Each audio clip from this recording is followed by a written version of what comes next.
십자가는 예수님 당시에 가장 잔인한 사형 형틀입니다. 십자가는 너무나 고통스러운 사형 방법이기 때문에 그때 당시 로마 시민들은 예우 차원에서 그 어떠한 잔혹한 죄를 저질러도 십자가 처형은 면하도록 했습니다. 예수님은 아침 9시에 십자가에 달리셔서 오후 3시에 숨을 거두셨습니다. 예수님이 당한 6시간 동안의 십자가의 고통은 우리는 감히 실감하지 못합니다. 키에로 케고르는 십자가는 1000번의 고통을 준다라고 말했습니다. 예수님께서는 또한 십자가를 지시기 직전까지 너무나 많은 채찍과 매질을 당하셨기 때문에 죽기 직전의 상태로 십자가에 달리셨습니다. 예수님께서 십자가에 달리셔서 7마디의 말씀을 하셨는데 가장 첫 번째로 말씀하신 것이 오늘 본문의 말씀입니다. 아버지, 저들을 사하여 주옵소서. 자기들이 하는 것을 알지 못함이니이다. 예수님께서 십자가에 달리셔서 첫 번째로 하셨던 말씀은 기도였습니다.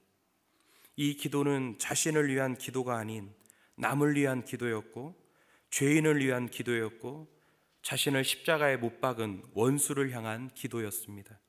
그리고 그 기도의 내용은 놀랍게도 용서였습니다.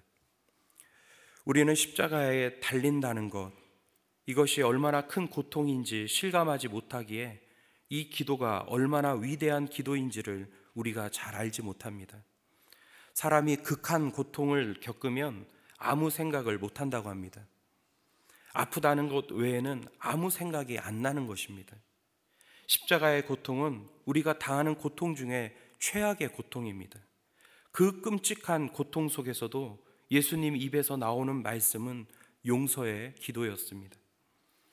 만약 우리가 억울하게 십자가에 달렸다면 어떤 기도가 나올까요? 나를 살려주옵소서, 그리고 저들을 심판해 주옵소서.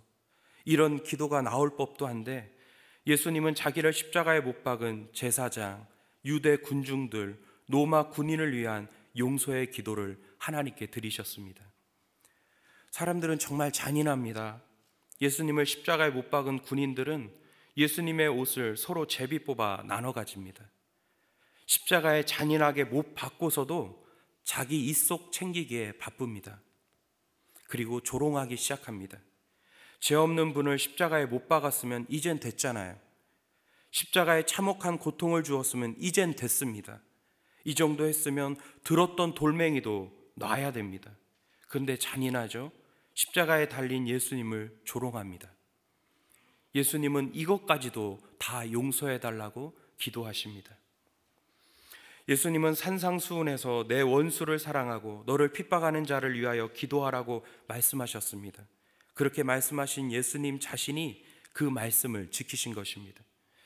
예수님께서는 자신을 십자가에 못 박는 자들을 용서하시는 것뿐만 아니라 그들을 위하여 오히려 기도하셨습니다. 하나님, 저들이 모르니까, 자기가 하는 일을 모르니까 저렇게 하는 거 아닙니까? 그러니 하나님, 저들을 용서해 주십시오. 실제로 예수님을 십자가에 못 박은 이들은 자신이 무슨 일을 하는 줄을 전혀 알지 못했습니다. 알았다면, 하나님의 아들을 자신이 죽인다는 사실을 알았다면 십자가에 예수님을 못 박는 사람은 아무도 없을 것입니다. 이들의 영적인 무지가 예수님을 십자가에 못 박은 것입니다. 여러분, 예수님의 이 용서의 기도는 로마 군병들, 유대 종교 지도자들, 유대 군중들, 예수님의 사랑을 받고 배신하고 도망갔던 제자들, 그리고 그 자리에 없었지만 바로 나를 위한 기도였다는 것을 아셔야 됩니다. 예수님을 십자가에 못 박은 것은 로마 군인들이었지만 실제는 내 죄가 예수님을 십자가에 못 박은 것입니다. 십자가는 예수님의 선택이었습니다. 예수님은 힘이 없어서 무기력하게 당한 것이 아닙니다. 예수님께서 요한복음 10장에 내 목숨을 버리는 것은 스스로 버리노라. 나는 버릴 권세도 있고 얻을 권세도 있다라고 말씀하셨습니다. 예수님이 십자가를 버리면 예수님은 살지만 우리는 죽습니다. 예수님은 스스로의 죽음으로 우리를 살리신 것입니다. 그래서 이사야서 53장 5절에 그가 찔림은 우리의 허물 때문이요 그가 상함은 우리의 죄악 때문이라. 그가 징계를 받음으로 우리는 평화를 누리고 그가 채찍에 맞음으로 우리는 나음을 받았도다. 패션 오브 크라이스트라는 영화 여러분 다 아실 것입니다. 그 영화의 감독은 배우이자 감독인 멜 깁슨이 맡았습니다. 그 영화에서 멜 깁슨은 자기 자신을 단 한 번 출연시킵니다.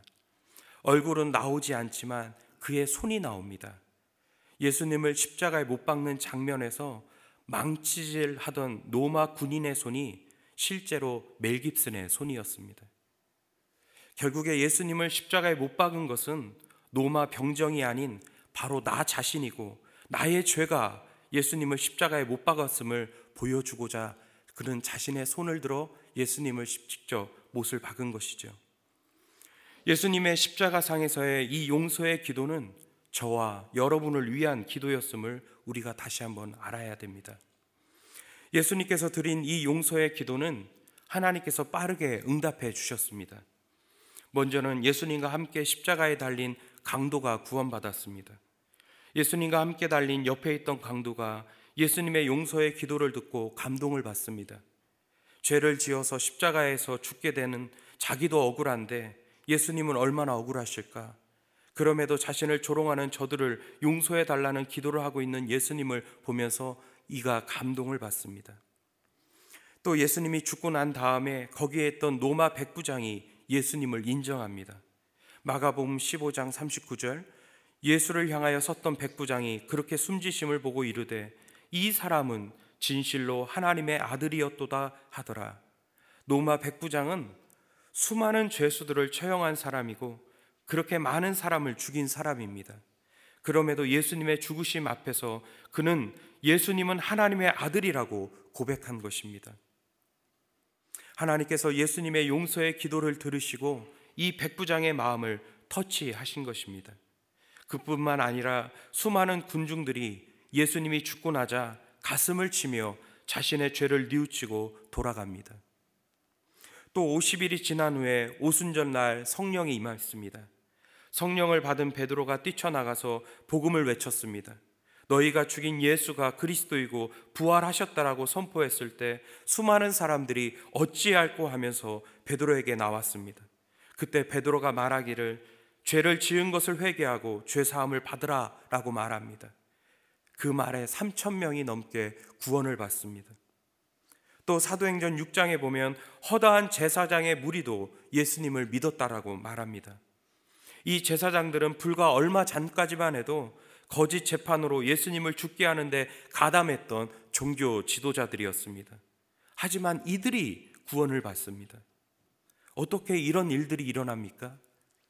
예수님께서 십자가상에서 아버지 저들을 사하여 주옵소서, 자기가 하는 일을 저들은 알지 못함이니이다, 이 용서의 기도를 하나님께서 응답해 주신 결과입니다.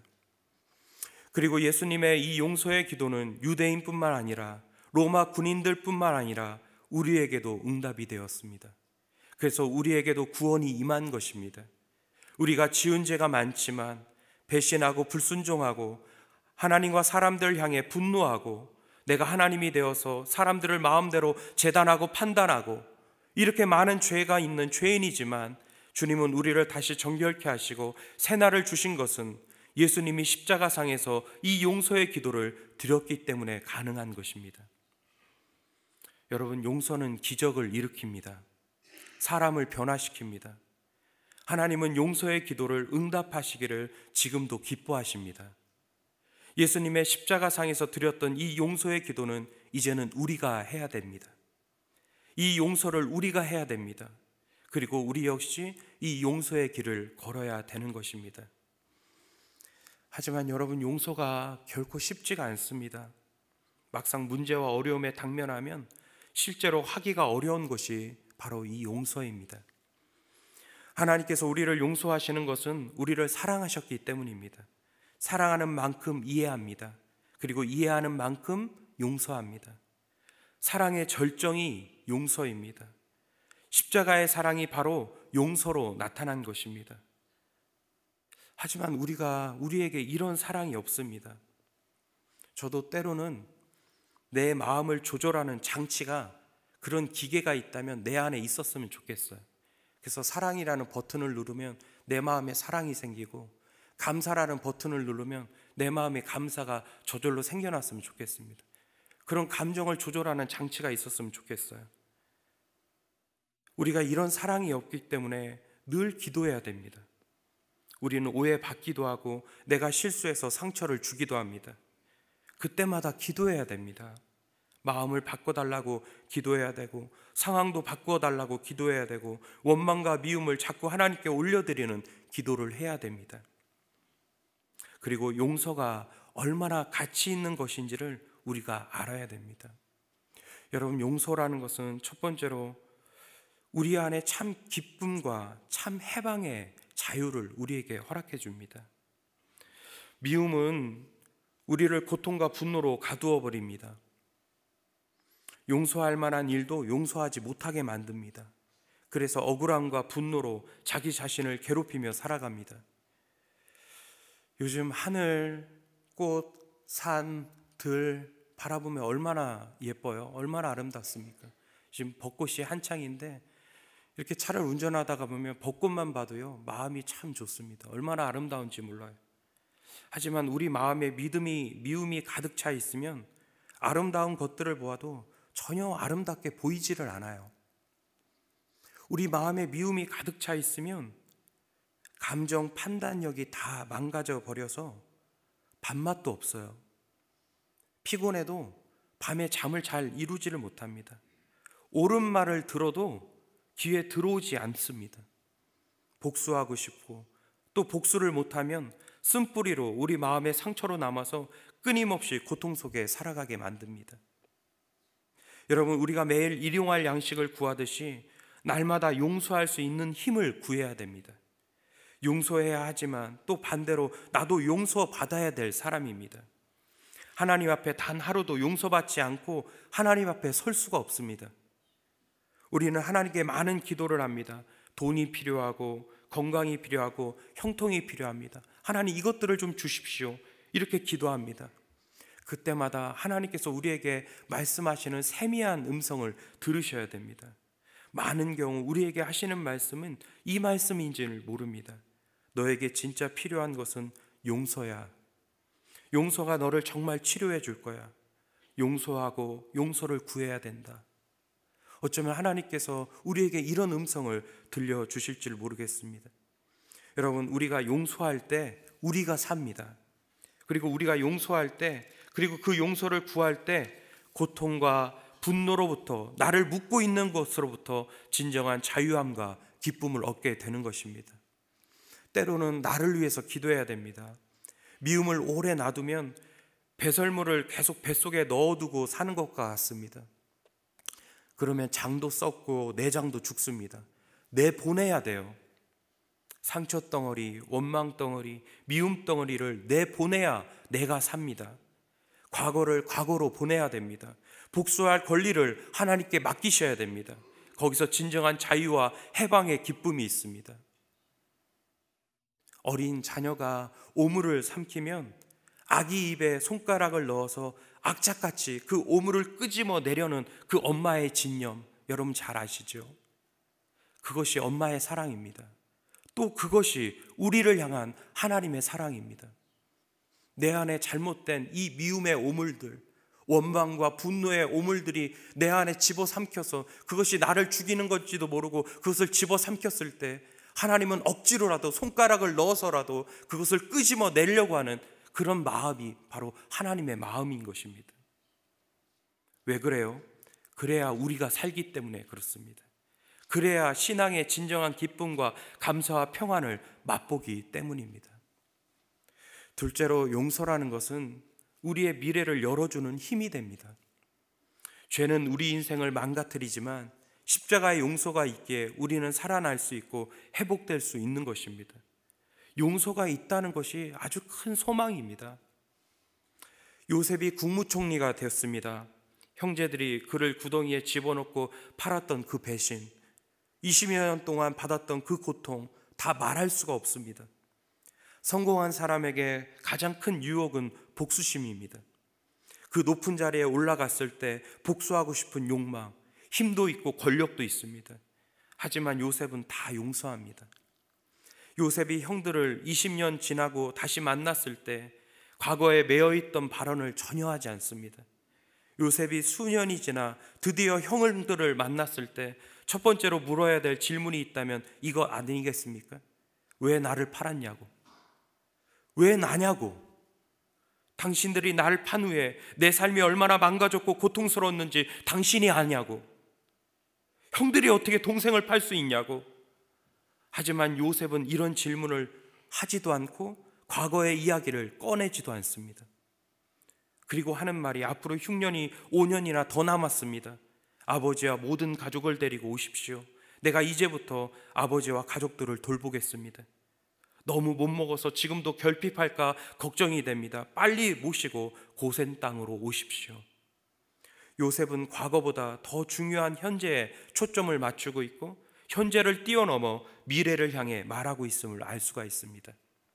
여러분, 우리가 너무 과거에 묶여서 고통스러워하면서 분노와 원망과 자책감으로 때로는 극심한 미움 속에서 살아가고 있지는 않습니까? 이제는 용서를 통해서 미래를 향해 나가야 되고 미래를 열어주는 삶을 살아가셔야 됩니다. 살아온 삶도 중요하지만 더 중요한 것은 앞으로 우리가 살아가야 될 미래입니다. 과거에 매여서 복수가 꿈이 되면 안 됩니다. 복수가 자기 인생의 주제가 되면 안 됩니다. 마귀는 우리를 분노와 복수로 우리 미래를 이끌어 나갑니다. 마음을 뺏기지 않도록 우리는 노력해야 됩니다. 한나가 사무엘을 낳았어요. 그러면 가장 두려운 사람은 누굽니까? 바로 그토록 한나를 멸시했던 불인나죠. 이제 불인나는 어떻게 해야 됩니까? 한나 아이 못 낳는다고, 아들 못 낳는다고 그토록 깔보고 흘겨봤던 불인나, 이제는 쫓겨나야죠.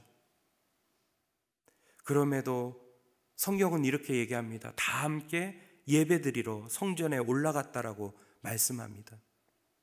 한나가 불인나를 용서한 것이죠.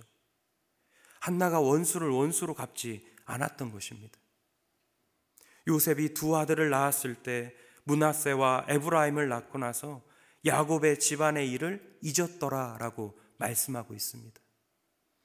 과거를 다 과거로 보내고 지나왔던 그 수많은 고통과 아픔들을 요셉이 다 용서한 것입니다. 여러분, 라이벌 기죽이는데 인생 낭비하지 마십시오. 복수가 주는 잠깐의 기쁨에 빠지지 말고 더 큰 것, 더 큰 꿈, 더 큰 축복, 더 큰 미래를 바라보셔야 됩니다. 용서 후에 하나님이 예비해 놓으신 더 큰 축복과 더 큰 은혜를 바라보셔야 됩니다. 하나님은 예수님의 생명과 우리 생명을 맞바꾸어 주셨습니다. 우리는 그런 가치가 전혀 없는 사람입니다. 이 죄악에 죄악된 나, 탐욕스러운 내가 예수님의 생명과 맞바꿀 가치가 있습니까? 그럼에도 우리를 위해 죽으셨습니다.